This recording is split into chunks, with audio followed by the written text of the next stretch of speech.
And here on the main stage, I would like to welcome Javier Sala from Argentina, who's going to be moderated by Sharon Visser. And Javier is going to be talking to us about leveraging lean in a hyperinflation scenario. The stage is yours, guys. Thank you very much, and I'll see you in half an hour. Thank you, Roberto. Thank you very much, Roberto. Javier, it's lovely to have you here and people attending. Thank you for attending. We really appreciate the time you're giving to us. We're going to be talking about our rampant inflation that's going throughout the world. And Dr. Javier Sala will be talking about inflation in Argentina, which has topped, I think, at 140%, I think, in November this year. So I think he's a lot to share with us. Javier, can you share? Yes, Sharon, thank you very much. So I prepared a couple slides for introduction to the topic. So I will share my screen. So please let me know if you actually are able to see it. Everything. Yeah, I can see it. Sounds great. So yeah. Great. So as Sharon mentioned, I'm a physician, okay? I'm the vice CMO of a hospital here in Argentina. It's a boutique hospital. So I'm not an economist, okay? I'm not an accountant. So it's important to just mention that right up front. And the way we see things in the hospital is what I want to share with you. So the hospital I lead is a hospital that is 46.5 years old. It has 72 beds. It's a boutique hospital. We receive more than 7,000 admissions every year and more than 240 patients visits every year. And we're located in the center of Argentina in a city called Cordoba. What we did since 2012, we started implementing lean, and it has been invaluable to us to go through all this really, really tough inflation that we have been suffering as a country. And just to go directly into that topic, I want to show you that in October, we had 8.3% increase in inflation related to September. Like Sharon mentioned, for the first 10 months of this year, it accumulated 120%. The interannual variation, so the last 12 months, 142. And by the end of the year, we expect to have a projected inflation of 185%. What is worst, actually, next year is going to be tougher than this year. So to see what's happening in healthcare, this is a association that actually nucleates about 450 institutions throughout the country. And this association came up with this index many years ago and keep on showing what's happening. What we have here in yellow is the sustainability index. What we have here in green is the cost index. In blue, the bundle prices index. In gray, the occupancy adjusted index. And what you see here in the dotted lines is the equilibrium. So as you can see, for the last 4 years, we have been decreasing in our sustainability index. And what you see here is a huge increase, almost exponential in the costs. So tough times and tough times to come. So what is the impact of inflation? And you can actually target this in many different ways, but I would like to focus in 4 dimensions. The first one in your operations, okay?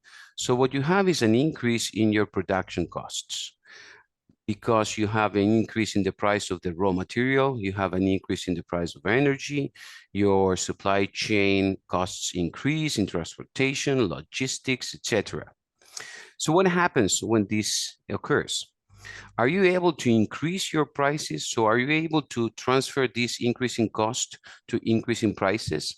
And if the answer is yes, okay, the question you need to ask is the thing, your service, the product that you're actually making, is that essential? Because if that's non-essential or is a luxury item, you will have tough times. Because remember that inflation affects the population, and the population acquisition or their power for acquisition of services and items decreases. And the other scenario is that you might not be able to increase prices. So you have an increase in costs and you're not able to increase your prices due to competitive pressure, also government restrictions, and that this will decrease your profit margins. So if you decrease your profit margins, what that translates into less limits in investments. So limiting technology, innovation, expansion, and many, many other things. The second dimension I want to talk about is actually what we call the financial dimension. The financial dimension looks into a decrease of the customer demand for your products, the increase in interest rate, and this increase in interest rate is what the government usually does, but that translates into an increase in your company to have a higher cost to borrow money. This limits, again, investments in technology, innovation, and expansion. And another effect, financial effect of inflation is your currency depreciation. And why is this happening? Because usually this is associated with the people having less confidence in the country and in the future. So if you depend on imported material, all right, your costs are going to be really, really high. And if your production really depends on everything that is imported, then you have a huge challenge to go through. The third dimension is planning.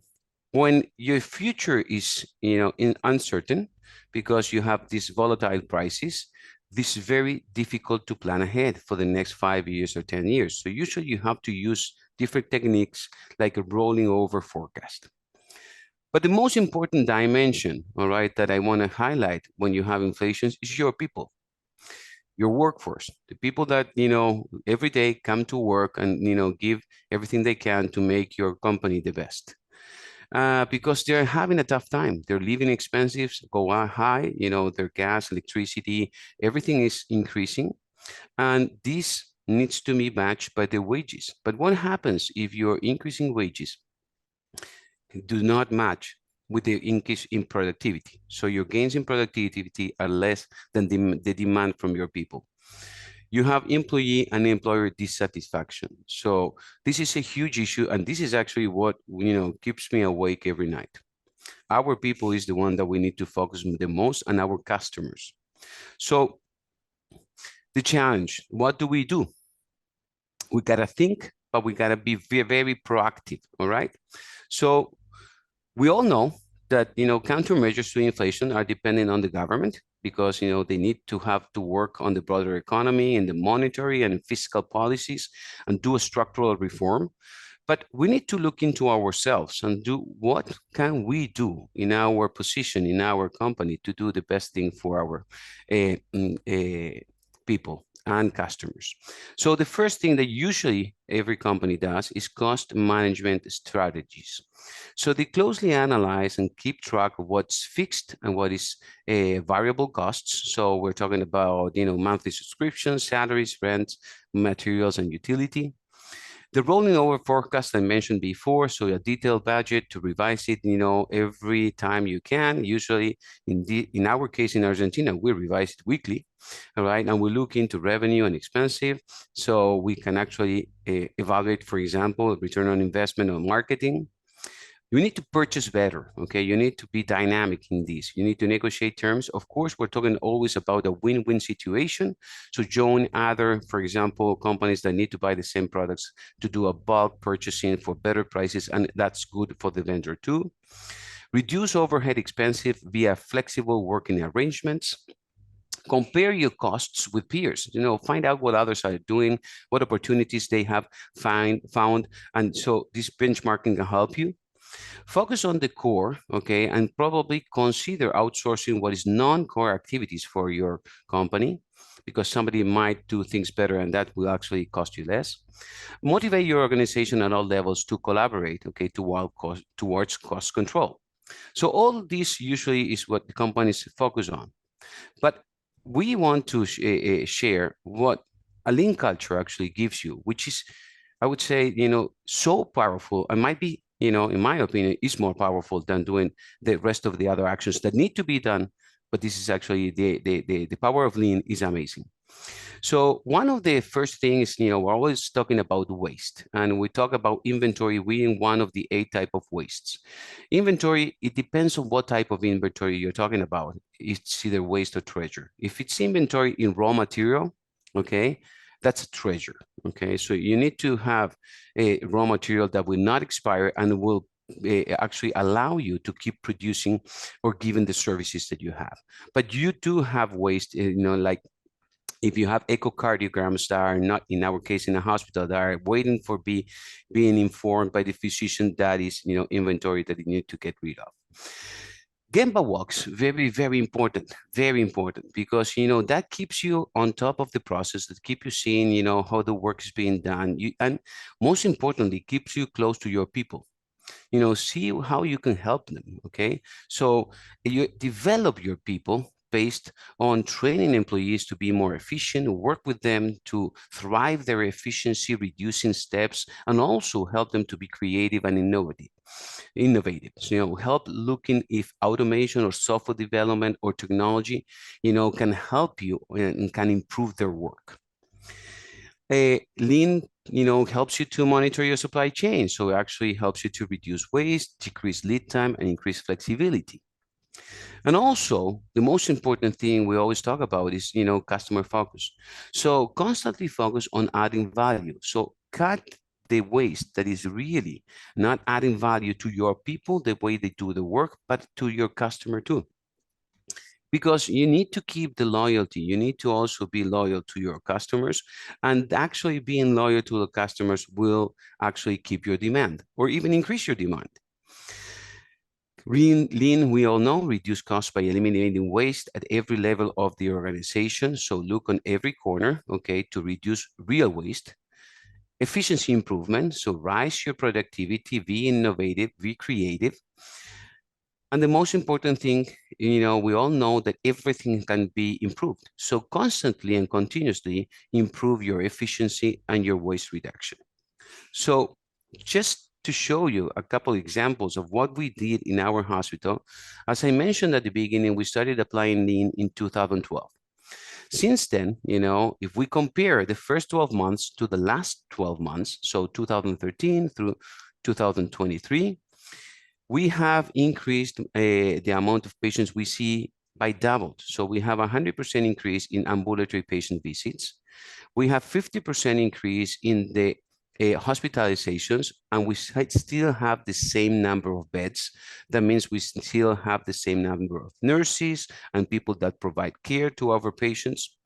We has also increased 150% our ED visits. So our people select us more. We don't have a healthcare insurance, or we don't have capitation. So either people select us or we disappear. And from May 2012 to November 2023, our number of employees have increased only by 10%. So we have been focusing on adding value to our patients and also being more efficient at providing care to our patients. So the most important thing I want to also mention is that quality needs to improve. So you do not cut on quality. So basically working on all this lean transformation, we were able also to accreditate what's called the American College of Cardiology and the American Heart Association cardiovascular service lines accreditations. So this one is in chest pain, the blue one, the green one is in heart failure, and actually that turned out to give us the recognition of being an international center of excellence. So the best way to predict the future is to create it. That was said by Abraham Lincoln. We have no doubt that in a hyperinflation, lean is a great way to predict the future. If we're more efficient, we cut waste where you really need to, and you do a teamwork approach. So you work with all your people, you'll be able to get through. So thank you for your attention, and Sharon, back to you. Thank you very much, Javier. I think that when I listen to your presentation, there's always a thread that goes through every business that has similar problems. And basically we need to always recognize that lean has a solution for them. That somewhere along the line, within the toolbox, within the way of thinking and the A3 thinking, we find the right answers, but we also find the right ways to remove. Because I think what often happens in these difficult times is people start to remove waste that shouldn't be removed, like removing quality products to use and to create quality products. They tend to cut down. I've heard this from some of my clients. They have a manufacturing butchery. The moment inflation started to hit, the meat that they were purchasing was not as good quality. It was cheaper cuts, cheaper additions of sinews and bone and things like that that made their work more difficult. I know that's not the same in your trade, but in every trade, people try to cut corners a little bit, and they start removing from the value to the customer, which is also the value internal customer, which is it's your staff. They're your internal customer. We really believe that they're also part of our customer base, I think. We had a question just now from somebody who was saying that he's basically saying, how do you free up the time to do all this? How did you manage to do that, Javier? Okay, so I think, there's a phrase that if you do not take the advantage of a crisis, okay, you're missing a great opportunity, all right? So as leaders, okay, we need to really have a lot of free time to focus on this, okay? These storms that we're living, and we have been living for many years now in Argentina, has helped us, okay, a lot to focus on what is really important. So you also need to work on your leader standard work, okay? So be more efficient with your time, save time to actually dedicate to what is important, and this is your people and your clients. In our case, we don't talk about clients being patients. It's difficult for us to say that the patient is a client. We actually want to always talk about patients. And it's very, very important as leaders to have your energy and time dedicated as much as you can to improve your efficiency. And like you mentioned, never decrease quality, try to even improve it, okay? Because remember that your customer is having a tougher time. So, their money is also limited. And if they're going to spend the money, try to add more value to that, okay? So try to give them more quality. And there are, like we have seen in every organization that we have visited, many, many, many different waste that can be reduced, and focus on those. All right, so I'll give an example here. In our ORs, we had 3 ORs opened in 2012, and they were open from 7 a.m. to 10 p.m. because they were more focused on what the physician needed. All right, what time can he do surgery? So when we decided to say, hey, we got to turn around that, when can we provide better care for the patient? And can we do the surgeries the earliest for the patient to go the earliest home?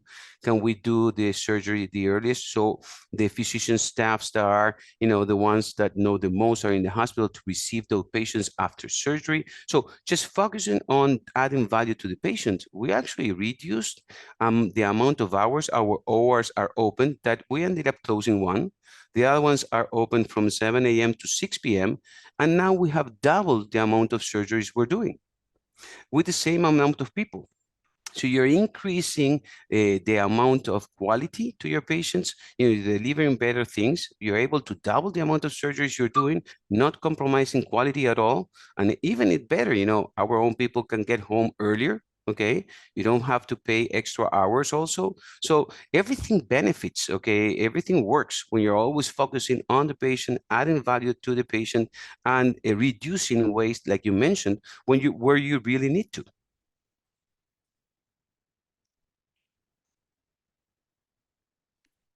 We also got a question that says, I can't even imagine how it is living with 180% inflation rate. What management waste have you found so far? I think you've spoken a lot about the time. I think that's probably finding the time to do it. And also, once you found the time to do it, you've saved time for other people doing the work. And then you save time for your customers. So it's really starting that chain, isn't it? Of saying, I'm going to make time myself so I can create time for others and myself. And then eventually you end up creating time for your customer as well and your patients. So they actually get a better service all around. It really is what Terry O'Donoghue always said to me, the virtuous circle.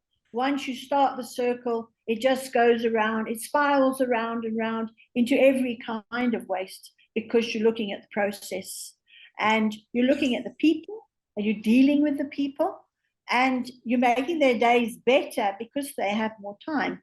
It really is a case of it, but it starts with that one person. It started with you, Javier, saying, I will make the time for this. I will make the time for the people to do this. Exactly. If we don't do it, we Exactly. can't. And yes, and I would like to add to that, you know, as a leader, you need to show the example. Okay, so you need to have your time dedicated to see how can you help your people. The other thing is that you need to always develop yourself. So tough times also are great opportunities for you to keep on working on developing yourself. But the most important thing, you know, help develop your people too. So for example, during these years that we had, like I mentioned, this year is going to be 180% inflation. We have dedicated days on lean training for our different areas, different departments, to have our people learn more about lean. And so they actually create this momentum of process improvement and try to improve the work. And it's amazing. So the more problem you have is the more time that you need to really invest on develop yourself and develop your people, and less, you know, try to spend less time, you know, firefighting.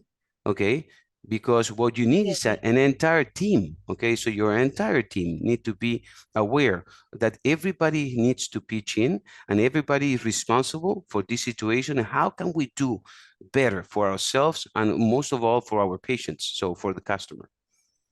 So develop your people, develop yourself, and spend time training your people. Dedicate, you know, we have our program. So we have our day, we call it the Lean Basic and Practitioner Training. And it's an entire day with theory and also examples. And then we do Gemba walks in the hospital. And we do Gemba walks in many areas for people to show what they're doing, but also, you know, to learn from what other departments are doing. So we cross-pollinate ideas, you know, and ways we work through the entire hospital. And this is amazing, the power it has. Really, that actually has a lot more power than we're focusing on all what is the business, I would say, tradition to, you know, look into cutting costs and all those things. This actually, the power of this is really, really higher, really higher. Yeah. It is a basic fact that when people can really work together with a goal in their mind all the time, for me, that's why the design of the house is so important, that you're always looking up at what is the value and trying to create that value. And when everyone works together on that, it's almost like a miracle, isn't it, Javier, when you see it in action and it happens. It's like, exactly. I can't believe it. Exactly. I share with that, you know, what you just said, 100%, Sharon. So for example, you know, some institutions, I hear them saying, okay, we got to increase our numbers. We got to increase, you know, the number of patients that come.